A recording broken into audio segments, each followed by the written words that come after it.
السلام علیکم ورحمۃ اللہ وبرکاتہ.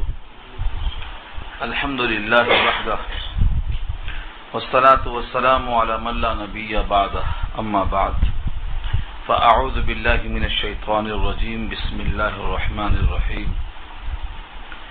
یا ایہا النبی اتق اللہ ولا تطع الکافرین والمنافقین ان اللہ کان علیما حکیما واتبع ما يوحى إليك من ربك إن الله كان بما تعملون خبيرا وتوكل على الله وكفى بالله وكيلا.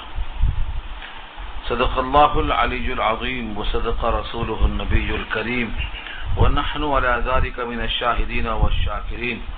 اللهم ألهمنا رشدنا وأعذنا من شرور أنفسنا. اللهم وفقنا لما تحب وترضى من القول والفعل والنية. رب اشرح لي صدري ويسر لي أمري واحلل عقدة من لساني يفقهوا قولي. آمین یا رب العالمین. محترم حضرات، معزز سامعین، محترم خواتین، میری ماؤں اور بہنوں، ملی بھائیوں، پیارے بچوں، آج کی گفتگو کا عنوان ہے سورہ احزاب. سورہ احزاب مدنی سورت ہے.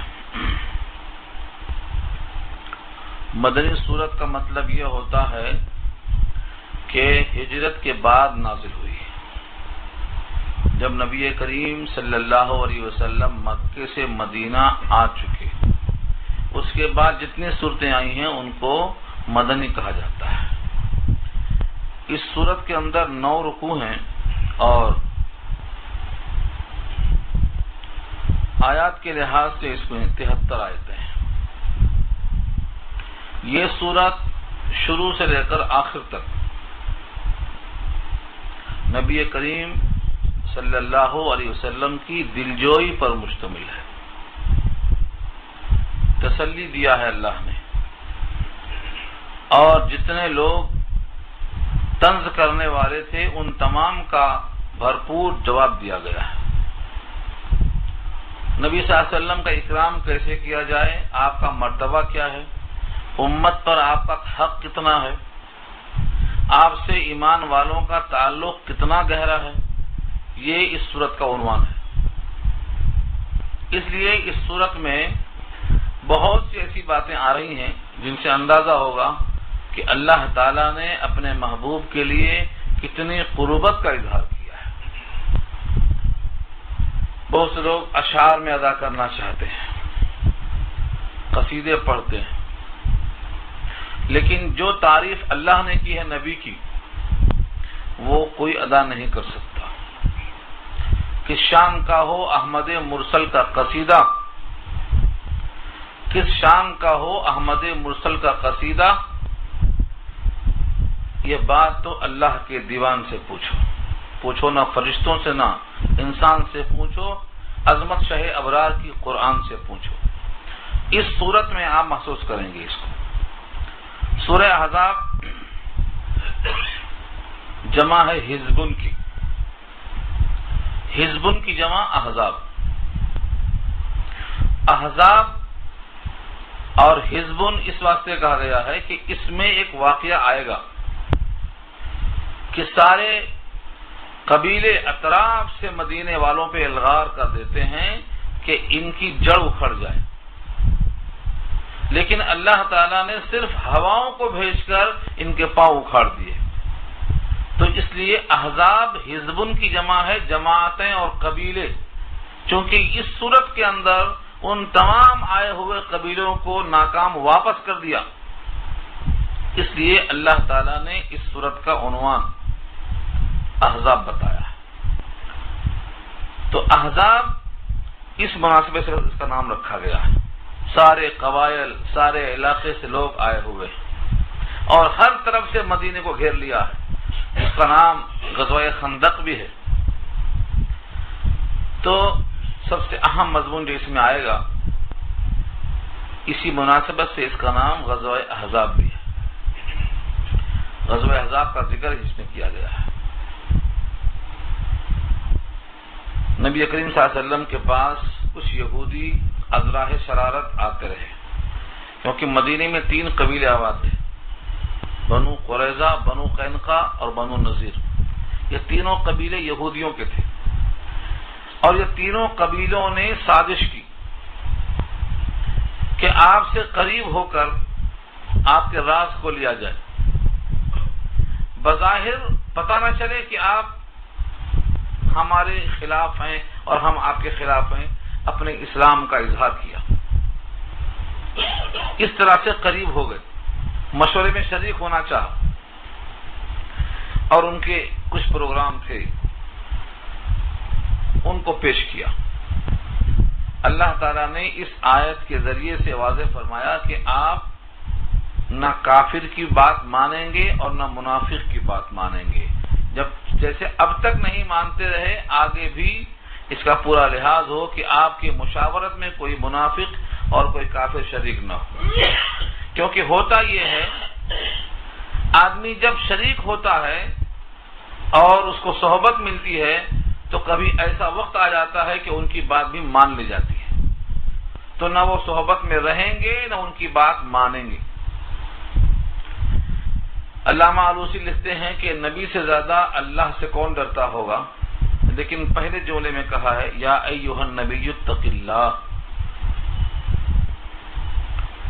یا حرف ندا ہے پکارنے کے لیے، 3 لفظ آتے ہیں، کبھی یا اور کبھی ایھا اور کبھی ایتھا۔ عظمت شان کے لیے بجائے یا کے ایھا استعمال ہوا ہے، ایھا النبی، اے نبی صلی اللہ علیہ وسلم۔ بہت سے لوگ اس کا ترجمہ اے غیب کی خبر دینے والے نبی کہہ رہے ہیں،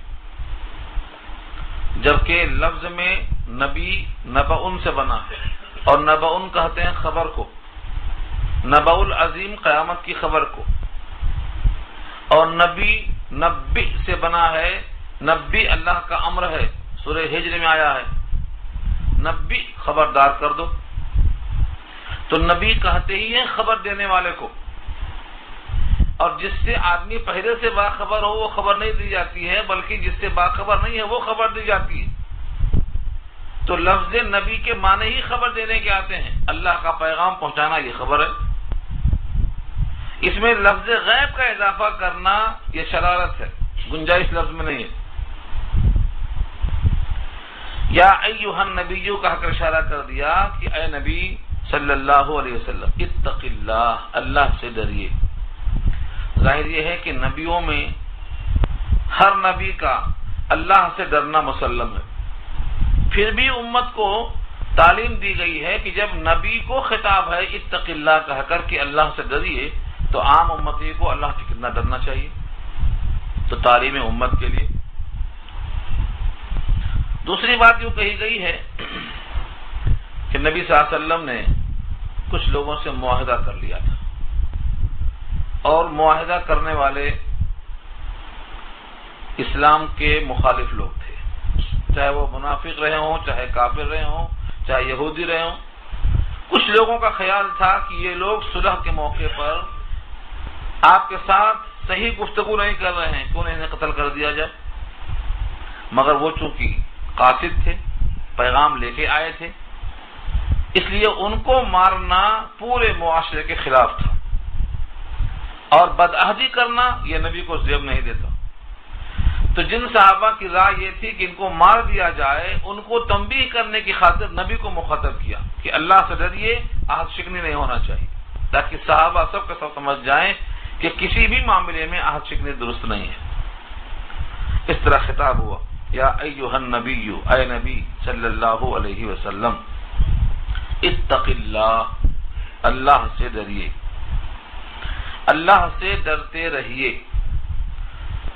حدیث میں آتا ہے سب سے زیادہ اللہ سے ڈرنے والے انبیاء ہوتے ہیں، اور انبیاء میں سید الانبیاء۔ کیوں؟ ڈرنا معرفت پر موقوف ہے، اور معرفت قلب کا فعل ہے، اور فرمایا کہ تم سب سے زیادہ مجھے اللہ کی معرفت حاصل ہے، اس لیے تم سب سے زیادہ چونکہ مجھے اللہ کی معرفت حاصل ہے، اس لیے میں تم سب میں زیادہ اللہ سے ڈرنے والا ہوں. سب سے زیادہ اللہ کے نبی ڈرنے والے ہیں. اور ڈرنے کا مفہوم یہ ہے کہ اللہ کا کوئی حکم نہ ٹوٹے، اللہ کی مخالفت نہ لازم آئے. یہ ہے ڈرنے سے مراد. یا ایھا النبی اتق اللہ، اے نبی صلی اللہ علیہ وسلم اللہ سے ڈرتے رہیے. ولا تطع الکافرین، اور کافروں کی اطاعت مت کیجیے.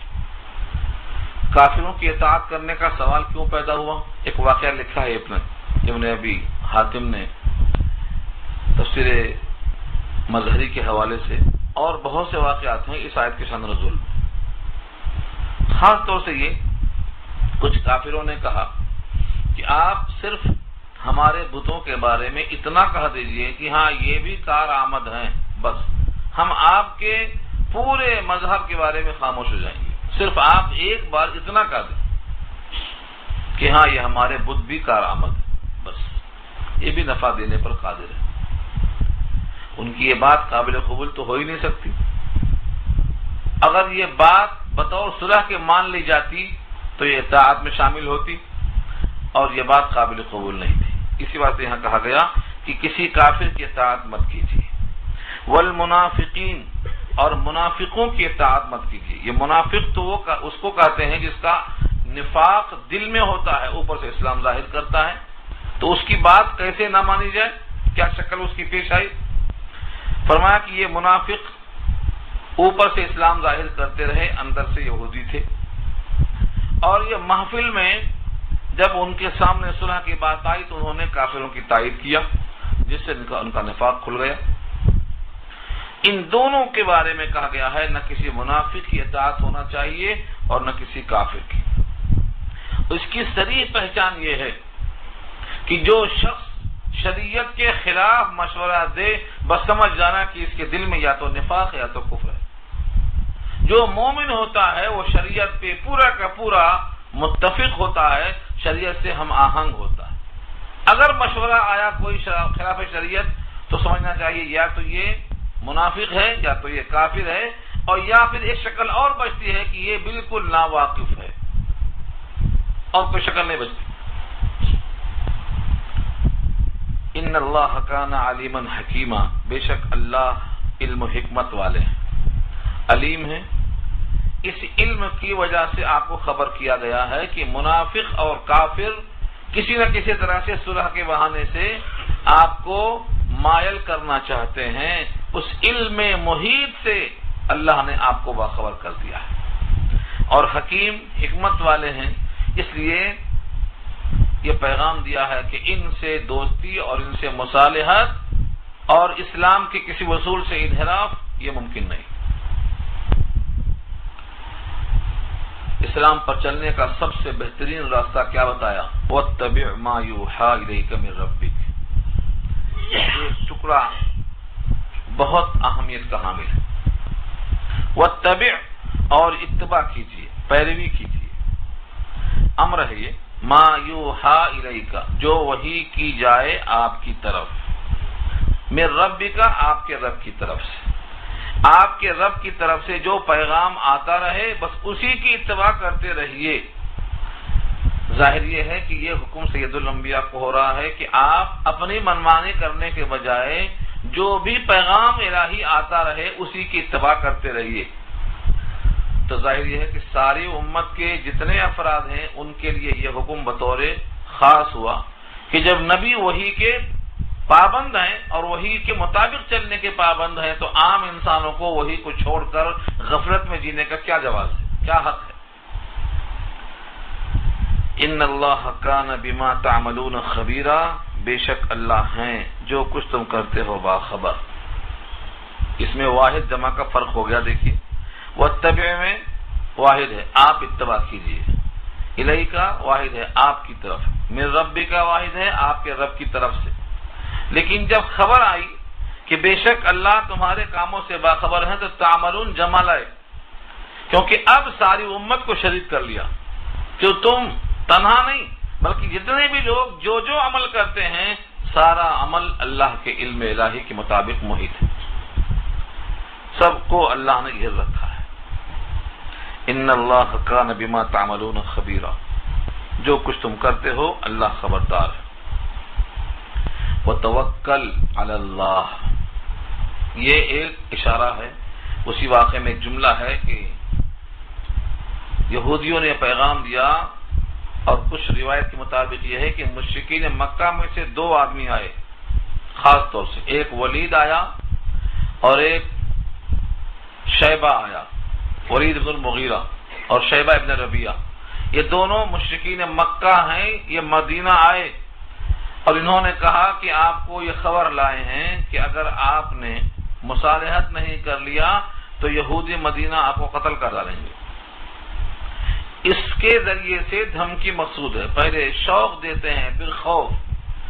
ان تمام کے جواب میں حکم ہے وتوکل علی اللہ، بھروسہ اللہ پہ رکھیے۔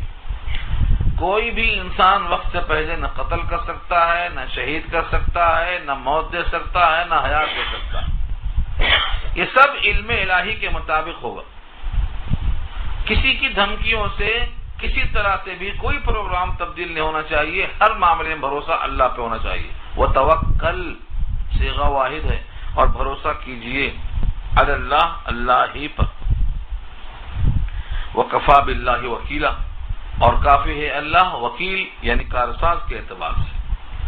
جب اللہ کافی ہے کارساز کے اعتبار سے تو پھر کسی اور سے مرعوب ہونا کارساز نہ سمجھنے کے برابر ہوگا۔ اللہ بچانے والا قادر مطلق ہے، اور وہ اپنا حکم نافذ کرنے پر پوری طاقت رکھتا ہے۔ کسی اور سے متاثر ہونے کا مطلب کیا نکلا کہ آپ بچانے والے میں کمزوری محسوس کر رہے ہیں۔ اسی واسطے کہا گیا ہے وکفی باللہ وکیلا، اللہ کافی ہے، وکیل یعنی کارساز کے اعتبار سے، کام بنانے کے اعتبار سے کسی کی کوئی حاجت نہیں۔ اللہ اگر آپ کا کام بنانا چاہتا ہے تو کائنات پوری مل کر مخالفت کرے تو کچھ بھی نہیں ہوگا۔ یہ ایمان دیا ہے اس آیت میں۔ کافی ہیں اللہ کارساز ہونے کے اعتبار سے۔ یہاں تک یہ بات کہی گئی کہ منافق اور کافر اور کسی باطل کی کوئی پرواہ کیے بغیر آپ حق کی اتباع کیجیے، جو پیغام آئے اسی کے مطابق چلیے۔ یہ ہوا۔ اب ان میں سے کچھ باتوں کی نشاندہی کہ باطل مثلا کیا کیا تمہارے سامنے آ سکتا ہے۔ کفار قریش میں 3 چیزیں اور مدینہ کے یہود میں بھی یہ 3 چیزیں مروج تھیں۔ اب ان کو بطور مثال کے یہاں سے پیش کیا جائے گا۔ ان کا یہ خیال تو یہ تھا کہ اگر کوئی آدمی بہت ذہین ہے تو کہا جاتا ہے کہ اس کے سینے میں 2 دل ہے۔ وہ سمجھتے تھے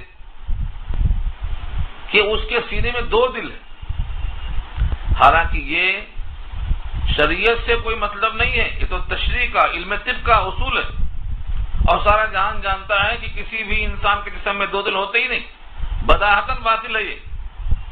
لیکن شروع وہاں سے کر رہے ہیں تاکہ ان کی اگلی باتیں بھی ایسے ہی بداہتاً باطل نظر آئیں، شروع وہیں سے کر رہے ہیں۔ فرمایا ما جعل اللہ، نہیں بنایا اللہ نے، لرجل، کسی بھی آدمی کے لیے، من قلبین، 2 قلب، قلبین تثنیہ، ایک دل کو قلب اور 2 کو قلبین کہیں گے۔ لرجل، کسی بھی آدمی کے لیے، من قلبین، 2 دل، فی جوفہ، اس کے سینے میں۔ جوف کے معنی آتے ہیں کسی چیز کا کوئی حصہ جس میں کوئی چیز رکھی جا سکے، تھیلی بن سکے، کھوکھلا ہو، اس کے اندر کوئی چیز آ سکتی ہو، خول کو جوف کہا جاتا ہے۔ پیٹ کے اندر جو جگہیں خالی ہیں تو جوفی سے مراد اس کے اندرونی حصے میں 2 دل ہے۔ یہ ان کا خیال تھا، اگر بہت ذہین آدمی ہے تو کہتے اس کے سینے میں 2 دل ہے۔ تو ایک تو یہ تردید ہو گئی، اس پر آگے کلام جاری نہیں، اتنا ہی تردید اس کی، کیونکہ یہ بداہتاً واضح ہو جائے گا۔ دوسرا ان کے پاس دماغ میں یہ تھا کہ اگر کوئی زہار کرے اپنی بیوی سے تو وہ ماں کی طرح حرام ہو جائے گی۔ اب زہار کیا لفظ ہے؟ ہمارے بہت سے لوگ کہتے ہیں کہ اردو میں جو لفظ آتا ہے اس کی بھی تشریح کیا کرو، زہار بنا ہے زہروں سے، اور زہر کے معنی آتے ہیں پیٹھ کے۔ اب اگر کوئی اپنی بیوی سے کہہ دے کہ تیری پیٹھ میرے ماں کی طرح ہے، مطلب ماں چونکہ حرام ہے، اب ماں کی طرح کہنے میں وہ حرمت لوٹ کے آ گئی، تو ان کا خیال تھا کہ اگر کوئی ایسا کہہ دے کہ تیری پیٹھ میرے ماں کی پیٹھ کی طرح ہے تو یہ زہار کہلاتا ہے۔ پیٹ ہی کہنا اور پیٹھ کہنا ضروری نہیں ہے، اور بھی الفاظ سے تشبیہ دے سکتا ہے، تیری ران میرے ماں کی ران کی طرح ہے، جو بھی جسم کے حصے سے مشابہت پیدا کرے وہ کہہ سکتا ہے، لیکن لفظ زہار اسی سے مشہور ہے۔ تو ان کا خیال تھا کہ وہ عورت ہمیشہ کے لیے حرام ہو جائے گی۔ اس کی بھی تردید کیا ہے، وما جعل ازواجکم اللائی تظاہرون منہن امہاتکم، اور نہیں رکھا اور نہیں بنایا، جعل مانے بنایا، رکھا، ازواجکم تمہاری بیویوں کو، ازواج جمع ہے زوجہ کی، اللائی تظاہرون منہن جن سے تم نے زہار کیا ہے، یعنی جن سے تم نے تشبیہ دیا ہے، امہاتکم تمہاری مائیں، تو وما جعل کا تعلق ہے امہاتکم سے، اور نہیں ہیں تمہاری بیویاں تمہاری مائیں جن سے تم نے زہار کیا ہے۔ اگر تم نے کسی اپنی بیوی سے زہار کر لیا ہے تو محض زہار کی بنا پر وہ تمہاری مائیں نہیں بن جاتی۔ جیسے دو دل کا ہونا غلط خیال ہے، ایسے اس تشبیہ سے اس کا ماں ہونا اور ماں کی طرح حرام ہونا، یہ تصور بھی ایسا ہی غلط ہے۔ اب یہ سوال یہ پیدا ہوتا ہے کہ ایسا بولنا کیسا ہے، یہ اور بحث ہے۔ یہ بحث سورہ مجادلہ میں آ چکی ہے، ایسا بولنا غلط ہے، اور اس پر کفارہ ہے، کفارہ زہار ہے، اس کی بحث بھی وہیں آئی ہے۔ تو ایسا کہنا غلط ہے، اس پر کفارہ ہے، اور جب تک کفارہ ادا نہیں کرے گا بیوی کو ہاتھ نہیں لگا سکتا، لیکن جب کفارہ دے دے گا تو ہاتھ لگانا درست ہوگا۔ ایسا کہنا غلط عمل ہے، لیکن کوئی اگر ایسا غلط عمل کہا تو بیوی حرام نہیں ہو جائے گی، ہاں اس پر کفارہ زہار لازم ہوگا۔ اس کی پوری تفصیل سورہ مجادلہ میں دیکھیے آپ۔ تو دوسری تردید ہوگی یہاں پر، وما جعل ازواجکم، اور نہیں بنایا تمہاری عورتوں کو تمہاری مائیں، اللاواتی کی جمع ہے، تظاہرون منہن امہاتکم جن سے تم نے زہار کیا، جن عورتوں سے تم نے زہار کر لیا ہے وہ تمہاری ماں نہیں بن جائیں گی۔ یہ دو غلطیاں، اور تیسری غلطی تھی کفار قریش میں، وہ منہ بولا بیٹے کو حقیقی بیٹے کے برابر سمجھتے تھے، یہاں تک کہ جیسے حقیقی بیٹے کی بیوی جس کو ہم بہو کہتے ہیں اپنے محاورے میں، اگر وہ طلاق بھی دے دے تب بھی ہمیشہ کے لیے حرام ہوتی ہے باپ کے حق میں۔ اگر کوئی منہ بولا بیٹا ہے جس کو لیپالک کہتے ہیں، متبنہ کہتے ہیں، تو اس کی بیوی بھی سگے بیٹے کی بیوی کی طرح ہمیشہ کے لیے حرام سمجھتے تھے وہ۔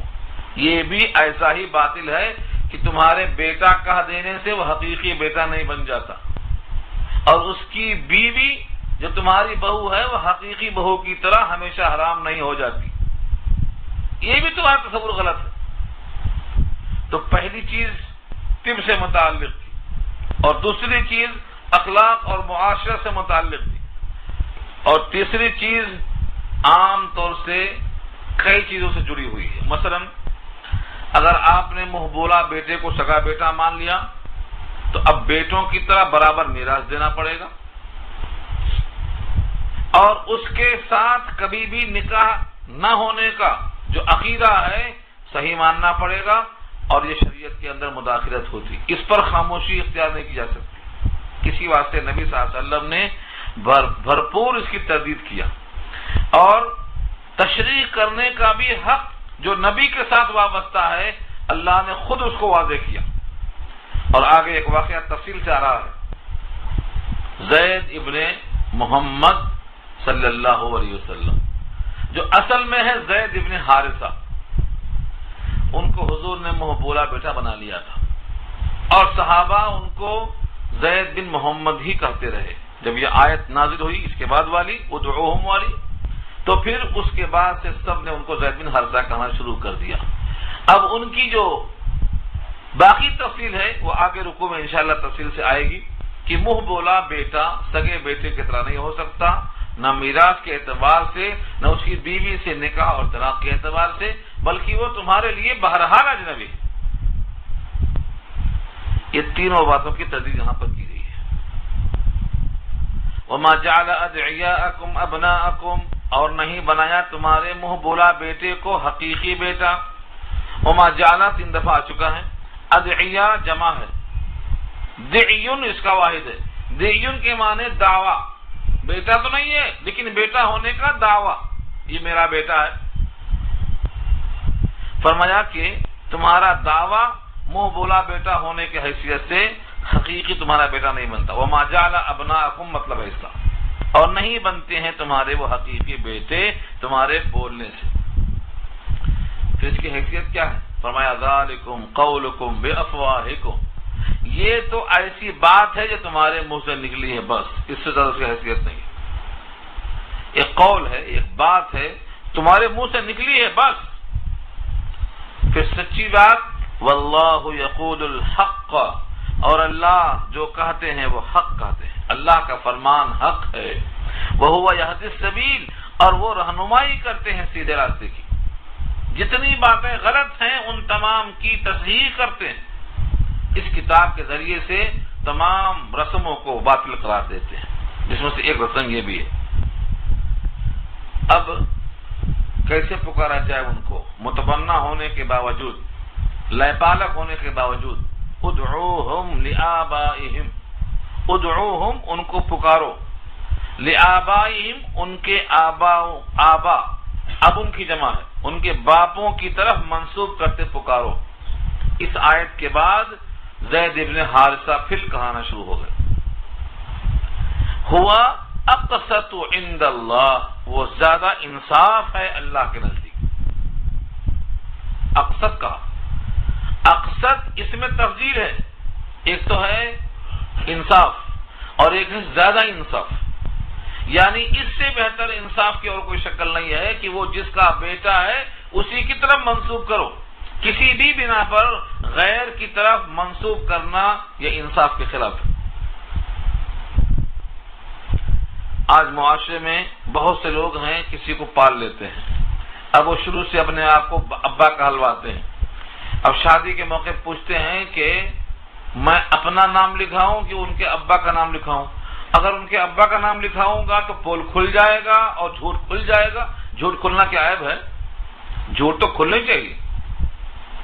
جھوٹ کو بولنا غلط ہے اور چھپانا اور غلط ہے، اور اس کو پال کر بڑا پھولا بنانا اور غلط ہے۔ اللہ نے اس آیت میں واضح کر دیا کہ انصاف تو یہ ہے کہ جس کا بیٹا ہے اس کی طرف منسوب کرو۔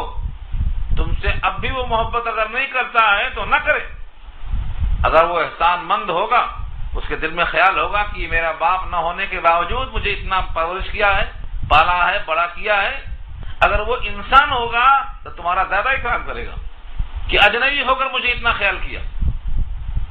اس لیے کوئی خیال کرے یا نہ کرے اللہ کا حکم پورا کرنا ہے۔ اکثر لوگ یہ مسئلہ پوچھتے ہیں اسکول میں نام لکھانا ہے تو کیا لکھائیں، شادی میں لکھانا ہے نام تو کیا لکھائیں؟ اللہ نے کہا ہے اب پوچھنے کی ضرورت نہیں ہے۔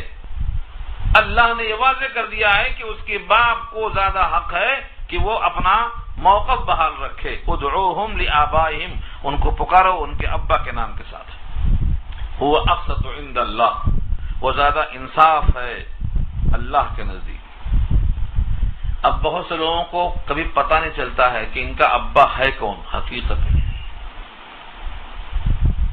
ابا ہی پتہ ہی نہیں ہے، اب کس کی طرف منسوب کرنا؟ بچہ فٹ پاتھ پہ تھا، بڑا ہو گیا، یا لوگ شادی کر کے چھوڑتے چلے گئے، اور وہ کس کا باپ ہے پتہ نہیں، کس کا بیٹا ہے پتہ ہی نہیں، اب کس کو منسوب کیا جائے؟ ایسا موقع آ جائے تو اللہ نے اس کو بھی حل کر دیا ہے اور فرمایا فَإِن لَّمْ تَعْلَمُوا آبَاءَهُمْ، بس اگر تم نہ جانتے ہو ان کے آبا کو، یعنی ان کے باپوں سے، ان کے ناموں سے آپ واقف نہیں ہیں، تو سن لو ایک بات تو پکی ہے، فَإِخْوَانُكُمْ فِي الدِّينِ وَمَوَالِيكُمْ، اخوان تمہارے بھائی ہیں، وہ فی الدین دینی بھائی، وہ موالیکم اور تمہارے دوست ہیں، تمہارے رفیق ہیں دینی اعتبار سے۔ تو گویا فی الدین کا تعلق دونوں جملوں سے ہے، یعنی فَإِخْوَانُكُمْ وَمَوَالِيكُمْ فِي الدِّينِ، یوں ہے فی الدین کو مقدم کرنے سے عربی ترکیب کے لحاظ سے اس کو مقدم کیا ہے کہ دینی اخوت بہت اہم ہے۔ چنانچہ نبی صلی اللہ علیہ وسلم نے فرمایا اگر میں کسی کو دوست بناتا تو ابو بکر صدیق کو بناتا، لیکن دینی اخوت اور دینی محبت اور دینی دوستی یہی بہت کافی ہے، یہ بہت گہری دوستی ہے۔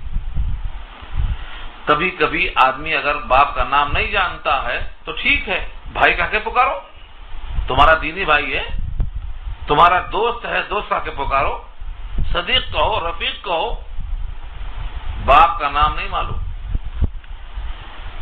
عربوں میں صحابہ میں سے ایک صاحب کے بارے میں مشہور تھا کہ ان کے ابا یہ ہیں کہ وہ ہیں۔ ایک بار نبی صلی اللہ علیہ وسلم نے کہا کہ تم کو جو پوچھنا ہے پوچھو، حالانکہ غصے میں کہا، اور غصے کی وجہ بھی تفصیل سے بخاری میں آئی ہے، جس کو جو پوچھنا ہے پوچھو۔ وہ آدمی کو موقع مل گیا، اس نے کہا یا رسول اللہ میرے ابا کا نام بتا دیجئے۔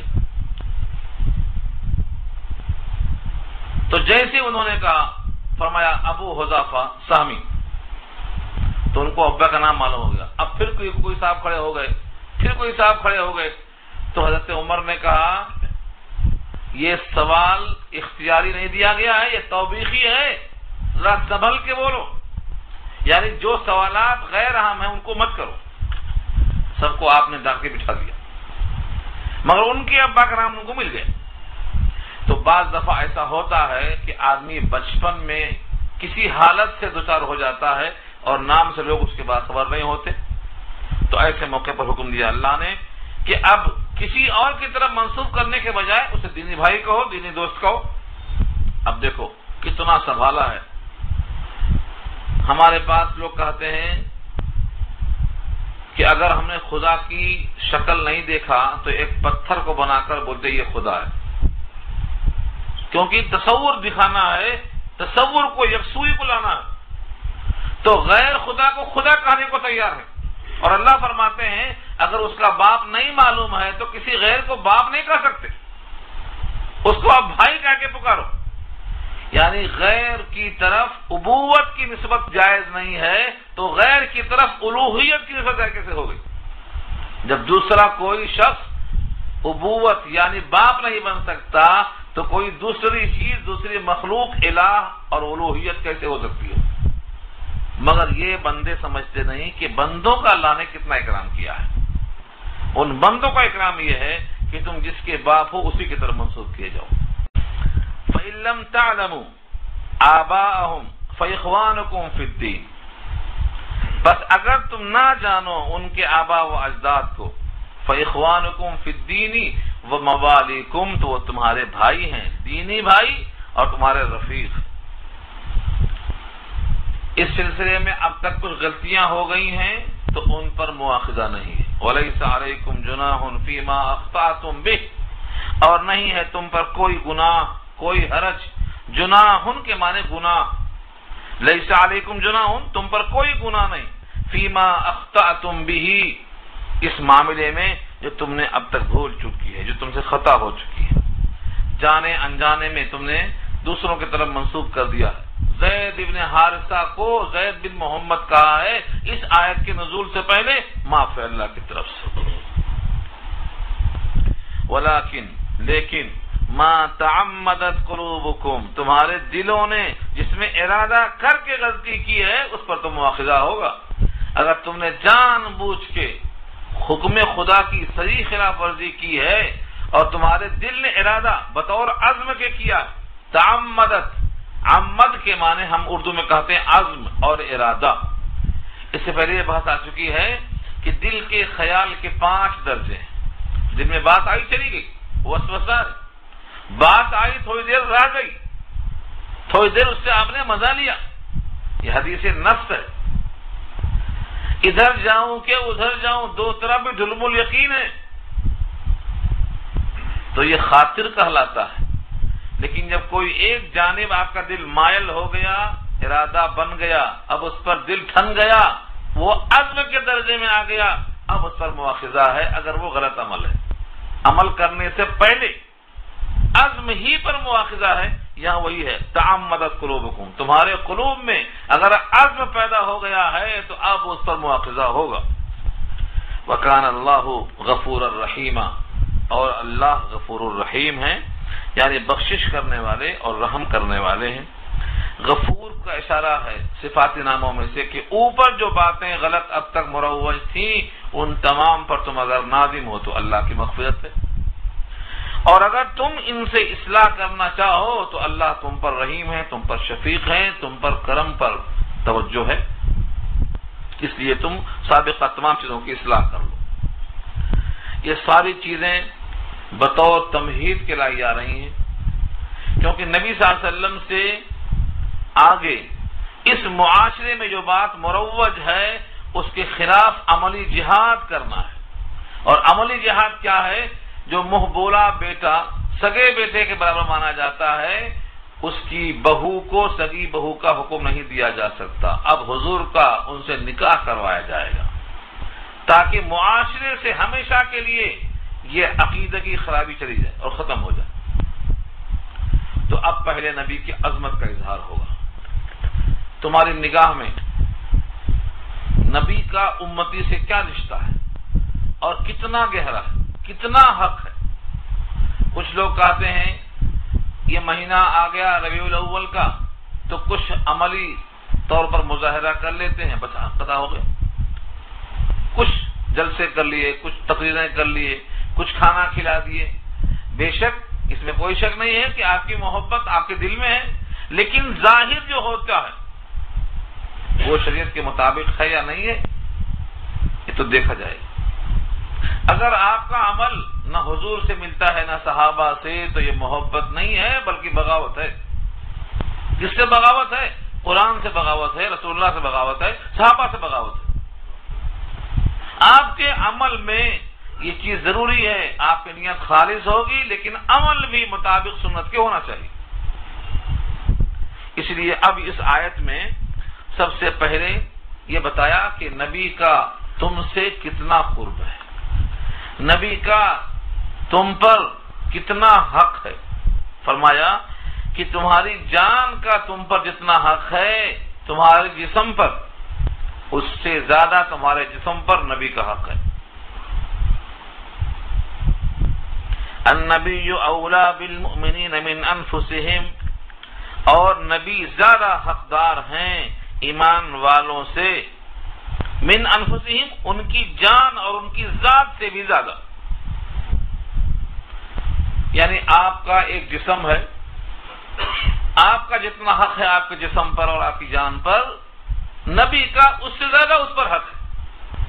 اب مجھے بتائیے اللہ کی نگاہ میں کیا قدرت ہے، کیا وقعت ہے؟ دیکھیے آپ، ہم سمجھتے ہیں کہ ہمارا جسم ہے، ہم اس کے مالک ہیں۔ فرمایا نہیں، تم پر جتنا حق تمہارا ہے اس سے زیادہ تم پر نبی کا حق ہے۔ اس لیے تم نبی کی ہر بات کو مانو، کوئی بات کاٹنے کی کوشش مت کرو۔ یہ مت سمجھو کہ ہم نے یہ کر دیا اور وہ کر دیا پورا ہو گیا حق، نہیں۔ اس کی وجہ یہ ہے کہ تم اپنے بارے میں سوچتے ہو اچھا، مگر کبھی اچھا ہوتا کبھی برا ہوتا، کیونکہ تمہارا علم ناقص ہے، تمہارے اندر ایک شہوت ہے، ایک خواہش ہے، کبھی چاہتے ہوئے بھی برائی کی طرف لے جاتی ہے تو تمہارا انجام جہنم کی طرف ہو جاتا۔ لیکن تمہارے حق میں جو نبی سوچتے ہیں اور نبی پیغام لاتے ہیں اس میں گناہ کا کوئی شمع داخل نہیں ہے، وہاں سوچ میں غلطی کا امکان نہیں ہے، وہاں جو کچھ فرمان ہے وہ سب فرمان الہی کے مطابق ہے، لہذا وہ جنت طرف جائے گا۔ ان کا فرمان اور ان کا نمونہ اور ان کی شفقت یہ سب تمہیں لے جائے گی جنت کی طرف۔ تو تم اپنے بارے میں اتنا شفیق مہربان نہیں ہو جتنا تم پر تمہارے نبی مہربان ہے۔ اسی واسطے جب امت غلط کام کی طرف جاتی ہے تو نبی کو کڑھن ہوتی ہے. اللہ نے خود اس کو پیش کیا ہے فَلَعَلَّكَ بَاخِعٌ نَفْسَكَ، لگتا ہے کہ آپ اپنے آپ کو پگھلا لیں گے، جیسا برف پگھلتا ہے ایسے اپنے آپ کو گھلا لیں گے، اس فکر میں کہ لوگ ایمان نہیں لا رہے. فَلَعَلَّكَ بَاخِعٌ نَفْسَكَ أَلَّا يَكُونُوا مُؤْمِنِينَ. اور دوسری آیت میں فرمایا کہ ہم نے تم پر ایک نبی بھیجا ہے، لَقَدْ جَاءَكُمْ رَسُولٌ مِّنْ أَنفُسِكُمْ. وہ رسول تم پر کیسے ہیں؟ وہ رسول تمہاری بھلائی کے حریص ہیں، تمہاری جنت کی فکر میں ہمیشہ لگے رہتے ہیں اور تمہاری ذات پر انتہائی شفیق ہیں. اسی لیے ہم اپنی ذات کے جتنا فکر مند ہیں اس سے زیادہ نبی ہمارے لیے فکر مند ہے. اسی لیے حق بڑھ گیا. ہمارے اللہ کے درمیان تعارف کا ذریعہ اور سبب اللہ کے نبی ہی ہیں، اسی واسطے وہ محسن انسانیت ہے. خدایا از تو عشق مصطفیٰ را، محمد از تمی خواہم خدا را. اگر اللہ کو پہچانا ہے ہم نے تو محمد صلی اللہ علیہ وسلم کے ذریعے سے پہچانا ہے، ورنہ یہ تعارف عقلاً بھی ہو سکتا ہے لیکن ہوا نہیں، شاذ ہوا. تو ساری کائنات کو اللہ سے قریب کرنے کے لیے آپ کا وجود بامقصود اللہ نے اس مہینے کے اندر مبعوث فرمایا. اسی لیے یہ مہینہ شروع ہو گیا ربیع الاول کا. یہ عہد کرنا ہے آپ کو کہ ہمارا کوئی عمل آپ کی منشا کے خلاف نہیں ہوگا. صرف حکم نہیں بلکہ ہم منشا کو محسوس کریں. حضور چاہتے کیا تھے؟ ہماری ذات پر جتنا ہمارا حق ہے اس سے زیادہ رسول اللہ کا حق ہے. بلکہ آپ نے خود فرمایا، کتاب الایمان کی روایت ہے، تم میں سے کوئی شخص مومن کامل ہو ہی نہیں سکتا جب تک کہ اس کی محبت ساری کائنات سے زیادہ مجھ سے نہ ہو جائے. یعنی اس کے باپ سے، اس کے ماں سے، اس کے سارے دنیا میں چاہنے والوں سے زیادہ محبت نبی کی جب تک نہ ہو جائے تب تک تمہارا ایمان کامل نہیں ہو سکتا. لا یؤمن احدکم حتی اکون احب الیہ من والدہ وولدہ والناس اجمعین. ساری دنیا کے انسان میں جتنے انسان ہیں، چاہے وہ ماں باپ ہوں، چاہے تمہارے استاد شیخ و مرشد ہوں، تمہارے محسن اعظم ہوں، لیکن ان سب سے زیادہ جب تک تمہارے دل میں نبی کی محبت نہ آ جائے تمہارا ایمان کامل نہیں ہوگا. لیکن محبت لفظوں سے ادا نہیں ہو جاتی. مجھے حضور سے بڑی محبت ہے یہ بولنا کافی نہیں ہے. آپ سوچ کے دیکھو، اگر غزوہ بدر ہو رہی ہے اور کوئی آدمی مدینے کے اندر بیٹھا ہوا تسبیح جھپ رہا ہے کہ مجھے حضور سے محبت ہے اور بدر کی جنگ میں نہیں آیا تو وہ محبت کرنے والا ہے یا باقی ہے؟ آج یہی حال ہے. نبی کا لایا ہوا دین لوگوں تک نہیں پہنچ رہا. لوگ بے دین ہو کر مر رہے ہیں. برقع پوش خاتون چرچوں کی طرف جا رہی ہیں اور مسلمان عورتوں کا نکاح کافروں سے ہو رہا ہے جبکہ وہ نکاح ہی نہیں ہے. اور ہم ہیں کہ فضول خرچی میں لاکھوں روپے ایک رات میں خرچ کر رہے ہیں. اور جب اس نام سے پیسہ طلب کیا جاتا ہے کہ اللہ کے پیغام کو پہنچانا ہے تو سب کے کاروبار ٹھنڈے نظر آتے ہیں. کسی کے کاروبار نہیں چل رہے ہیں. سب بولتے ہیں کاروبار ٹھنڈا ہے، لیکن جب شادی خانے میں جا کر دیکھو تو لگتا ہے 14 آئٹم 18 آئٹم. کس لیے بھائی؟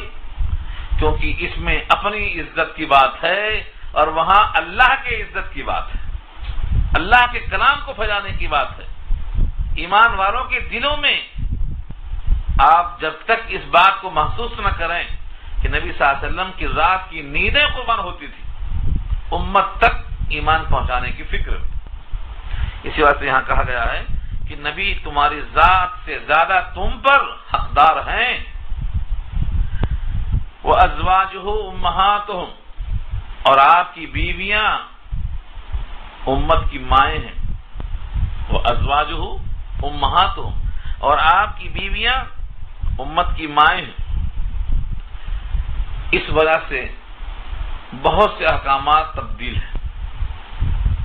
کسی بھی ازواج مطہرات کے بارے میں کچھ کہنا نبی صلی اللہ علیہ وسلم کو اذیت پہنچانے کے برابر ہے اور اپنی ماں کی شکایت کرنے کے برابر ہے۔ یہ آیت نص قطعی ہے۔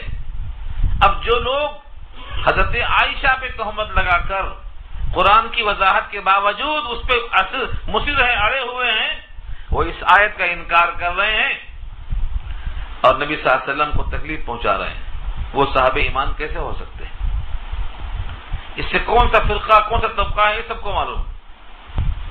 نبی صلی اللہ علیہ وسلم نے اپنی ازواج میں سب سے زیادہ پیار کیا جناب عائشہ سے اور خود فرمایا، اظہار فرمایا، اور یہ لوگ انہی عائشہ پہ الزام لگا کر نبی کو تکلیف پہنچانا چاہتے ہیں۔ تو فرمایا کہ آپ کی ازواج امت کی مائیں ہیں، ماؤں سے نکاح نہیں ہو سکتا، اسی واسطے امت میں سے کسی سے ان کا نکاح جائز نہیں۔ اس کا مطلب یہ نہیں کہ سارے کاموں میں امت کی ماں ہے، نہیں، عظمت کے لحاظ سے، بس عظمت کے لحاظ سے ماں ہے۔ اب جیسے ماں سے پردہ نہیں ہوتا، ان سے بھی پردہ نہیں رہے گا، ایسا نہیں ہے۔ سورہ احزاب انشاءاللہ آئے گی آگے چل کے، تو آپ کو اندازہ ہوگا سورہ احزاب کی اس آیتوں میں کہ نبی صلی اللہ علیہ وسلم کی عورتوں سے جب کچھ بات کرنا ہے تو پردے کے پیچھے سے بات کرو، یہ تمہارے قلوب کے واسطے زیادہ پاکیزہ ہے۔ وَإِذَا سَأَلْتُمُوهُنَّ مَتَاعًا فَاسْأَلُوهُنَّ مِنْ وَرَاءِ حجاب کا تو پردے کا حکم ہے۔ صحابیات نے، خصوصاً ازواج مطہرات نے صحابہ سے پردہ کیا ہے، لہذا ماں کہہ کر پردہ ختم نہیں ہوا، میراث نہیں ملے گی۔ ہاں، عظمت کے تعلق سے ان کی عظمت ماں کے برابر ہے، لہذا کبھی بھی ان سے رشتہ نکاح کا کسی سے جائز نہیں ہے۔ وَأُولُو الْأَرْحَامِ بَعْضُهُمْ أَوْلَىٰ بِبَعْضٍ فِي كِتَابِ اللَّهِ، اس آیت میں میراث کا ایک مسئلہ بتایا گیا ہے۔ شروع میں جب مدینہ میں مسلمان آئے تھے مکے سے، تو آنے والے تو مہاجر تھے، رہنے والے انصار تھے۔ مہاجرین کی میراث میں انصار کو حصہ ملتا تھا، انصار کی میراث میں مہاجرین کو حصہ ملتا تھا، مواقعات قائم کیا تھا، تو وہاں بنیاد تھی مہاجر اور انصار کی۔ لیکن جب بعد میں میراث کی آیتیں آ گئیں تو اب فرمایا کہ میراث کا قاعدہ قربت پہ ہے، قربت، اولو الارحام، جن کا رشتہ رحم سے آتا ہے، ان کے میراث ان کو ملے گی۔ اب جو پہلے میراث تھی نصرت کی بنیاد پر، ہجرت کی بنیاد پر، اب وہ میراث کا قانون چینج ہو جائے گا۔ تو یہاں فرمایا وَأُولُو الْأَرْحَامِ، اور قرابت دار، رحم کا رشتہ رکھنے والے، بعضهم، ان میں سے بعض، اولا ببعض، قریب ہیں بعض سے، فی کتاب اللہ، اللہ کی کتاب میں، یعنی اللہ کے قانون میں، من المؤمنین والمہاجرین، ایمان والے اور ہجرت کرنے والے۔ یہ دو لفظ کا اشارہ کیا، مؤمنین سے مراد انصار ہیں اور مہاجرین سے مراد مہاجر ہیں، یعنی ان دونوں کے درمیان جو باہم رشتہ تھا نصرت اور ہجرت کی بنیاد پر میراث میں حصہ ملتا تھا، اب وہ حکم کینسل ہو گیا آیت میراث جب نازل ہوئی، لہذا اب قرابت داروں کا باہم میراث تقسیم ہوگی، اور جو میراث ملتی تھی مہاجر کی انصار کو یا انصار سے مہاجر کو، اب وہ ختم ہو جائے گی۔ الا ان تفعلوا الى اولیائکم معروفا، مگر یہ کہ تم خود کرنا چاہو اپنے دوستوں کے ساتھ حسن سلوک، تو وصیت کر دو، زندگی میں تحفہ دے سکتے ہو، مرنے کے وقت وصیت کر سکتے ہو، تم خود کسی کو اگر دینا چاہتے ہو تو یہ منع نہیں ہے، دے سکتے ہو، لیکن قانوناً شرعاً جو متعین حصہ ہے وہ اقرب الی الاقرب کو ملے گا، اب مہاجر انصار کو باہم نہیں ملے گا۔ کان ذالک فی الکتاب مستورا، یہ سب کتاب میں لکھا ہوا ہے، یہ سب کتاب میں لکھا ہوا ہے۔ مستورہ کے معنی سطر بسطر لکھا ہوا ہے، یعنی ایک ایک لفظ لکھا ہوا ہے، لوح محفوظ میں درج ہے۔ اور میراث میں جو تبدیلی ہوئی ہے یہ بالکل ابتدائی حوالہ ہے۔